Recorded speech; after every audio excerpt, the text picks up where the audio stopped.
Hi, friends. This is your pal Scott Garibay, and today we are going to talk about Stranger Things, specifically season 1, episode 8. And this is The Upside Down, is the name of the episode.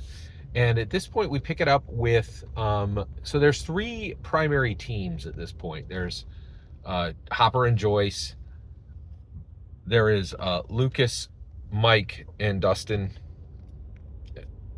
and then finally there is Nancy and Jonathan, and they're all trying to get Will out of the Upside Down. So Jonathan and Nancy are specifically aware of the connection to the Upside Down that's been created by Joyce in Jonathan's home, and how and they realize they've been gathering information about this Demogorgon, and they realize that they can draw the Demogorgon with blood, right? And they know this because of how Barb actually cut herself on a beer can handed to her, like pushed on her by Nancy. Nancy is hecka responsible for the death of Barb. It's like really bad. And she feels that like it's a weight on her, right? So her and Jonathan leave the Hawkins High School, and they go back to Jonathan's home, and they go back to Jonathan's home. Okay. And they have everything lined up to kill the Demogorgon. So they have a bear trap, they have a shotgun, they have I believe they have a pistol at this point, Jonathan's father's pistol. They have like gasoline cans. Like they are literally loaded for bear. Like it is quite literally loaded for bear. They are really ready to kill this thing, and they've even taken practice time to learn how to use firearms. And like one of the things that I think is really interesting about the Stranger Things show is like, what is its rating? Like, it's not technically rated R because it's on a streaming show, but man, this is a heavy PG-13, right? And one of the points that the Duffer Brothers also make is like, I think Nancy and Jonathan buy a shotgun, and they were just like, in the 80s, you could buy a shotgun, no problem. Didn't even matter what your age was. Like, it was just like, just buy it right over the counter. There was no wait times, nothing, right? Like, it's pretty wild. So, but at this point, we get to the point where Nancy and Jonathan are all set. They're in Joyce's home, and they actually do it. They cut their hands open with knives to make themselves bleed to draw the Demogorgon. Now, one of the things I thought was interesting is, like, if you were doing all this, you'd be smart enough not to just cut your hand, because you're going to need to use that hand to fire and do all those other things. You probably would have just cut, your upper forearm or something. And you see this in movies all the time. They're like, they'll do things that are practically not good, that are practically inefficient, right? But are dramatically very powerful. The idea of, cutting your hand. And just because I think people know what blood sworn oaths are and all that kind of thing. So, and back in the day when, people did, Blood Brothers and all, it's dramatic, right? So it was there for dramatic effect, and it was dramatic. It was very dramatic. But what's really fascinating is as Nancy and Jonathan are prepared for this, for the Demogorgon to come through, what's really fascinating is that, guess who shows up at this exact moment? It's Steve Harrington, right? And he is here because, and this is a really important moment in the show, and I have to say, the Duffer Brother, there is absolutely no wondering why this show is an absolute banger, #1 streaming show. This is literally the model of modern success. Every streaming show in the world is trying to create a Stranger Things, right? A series that's so powerful, it gets watched and rewatched. A series that's so powerful, it launches everybody who's in it into movie careers.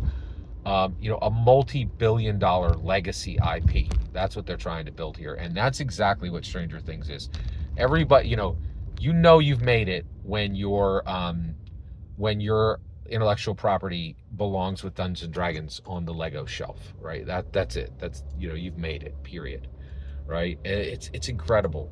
That's another thing that I'm really curious of, the rating of this. There is really no rating because it's a streaming show, but like it's sold as a toy by Lego, but Lego used to just be for kids, but more and more there's a lot of Lego that is for adults, right? Which is really fascinating. So I was very, very interested in that, and just kind of felt that was really, really fascinating overall. So at this point, you get this situation, and they're ready. So Steve Harrington shows up, and what's really wild is he's there to apologize to Nancy. And one of the reasons why is he realizes now, because he looks at his his one friend, his football friend, and his horrible girlfriend, and I think he can finally see themselves in him, in them, just like this shallow, vain, really spiteful, horrible, selfish human being, right? And it's pretty deep, because this is the first time where Steve Harrington can really see himself, right? And he is in this situation where he's like, I realize I'm a bad person. And we've already seen this, because one of the we've already kind of went down this road, because we also hit that juncture where Steve goes and scrubs off the horrible things he wrote on the movie. What is that? It's like there's a special name for it, for where they put the movie titles. But he actually scrubs that off himself, right? And so it was very, very interesting. And this is a huge turning point, right, for him. This is a major point of character growth, and there is exactly zero time for it. He comes in, he's very sincere, he's very genuine, and he's like, Nancy, I'm so sorry. I really want to set things right. And she and Jonathan are like, you need to get the heck out of here right now, right?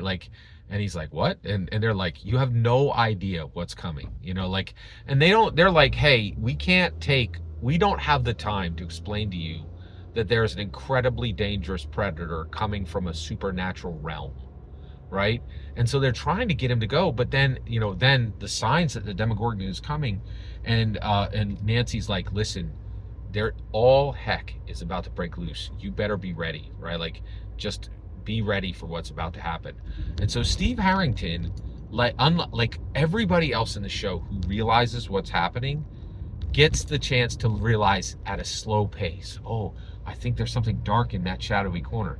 But Steve Harrington's world is shattered in moments, right? As the Demogorgon comes out, and the Demogorgon faces Nancy and Jonathan and Steve Harrington all at once. They light it on fire. They shoot it. They, I think it misses the bear trap. It doesn't get caught in the bear trap. And they force it back through the gate, and really take it to town and damage it pretty badly, right? And so, and also kind of forge themselves as monster hunters, which they remain for the rest of the series, which I think is really fascinating. So we're going to cut it off there. Every single word you just heard in this video is my humble opinion. Nothing more, nothing less. The important part is when I get to hear your humble opinion, when you get in the comments and send your traffic. Please consider liking and subscribing, and have a fetch millennium.